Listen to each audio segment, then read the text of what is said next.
Growing up in WA, we lived in a war service home, so Dad was a fighter pilot in World War II. All the kids knew each other. There were probably 20 families in a street. Quintessentially those days, the cricket, footy, tennis matches were all on the street. It was very simplistic. Dad worked really hard, Mum worked really hard. That's what we knew, and that's what we lived for. Dad did play for East Perth, and he said, "Son, I think you should play at East Perth." And so under the father-son rule, we went and played at East Perth.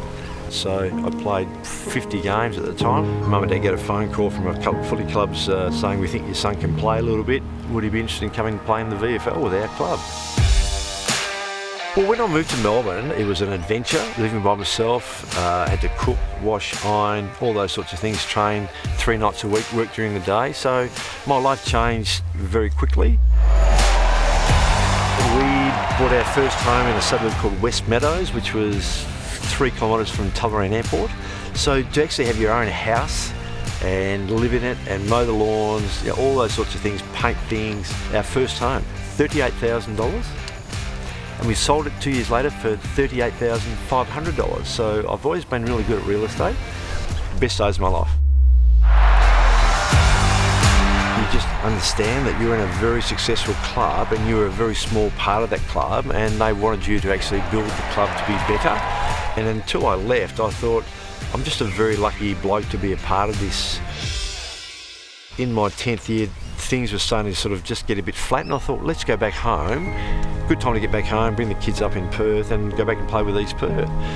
So mid-poll of that year, Richard Collis, who was one of the 5 people who actually were funding the licence for a club to come out of WA to play in the VFL, rang me and said, "Oh, this is actually pretty serious. We're going to field a team. Would you like to be a part of that? And if so, can you actually help organise a lot of the expats living in Melbourne to would discuss the opportunity to do that?" So I thought, yeah, perfect. Thinking it would never happen.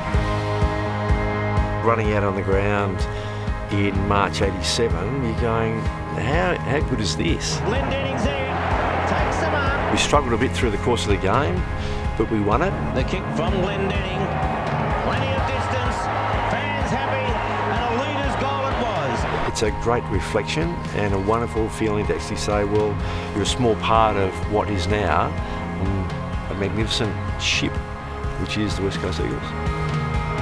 We could live in Melbourne again, but Perth's always my home. Where we live, I think we'll probably live there for a little bit longer. All the services there, there's buses, there's the beach, there's a shopping centre, the local deli, the backyard for the young ones. There's it ticks all the boxes. The best piece of advice about living today is live within your means. Don't try and be like the neighbour or someone else's friend who's got this or that. Enjoy what you can afford and live that way. And just be happy. Smile.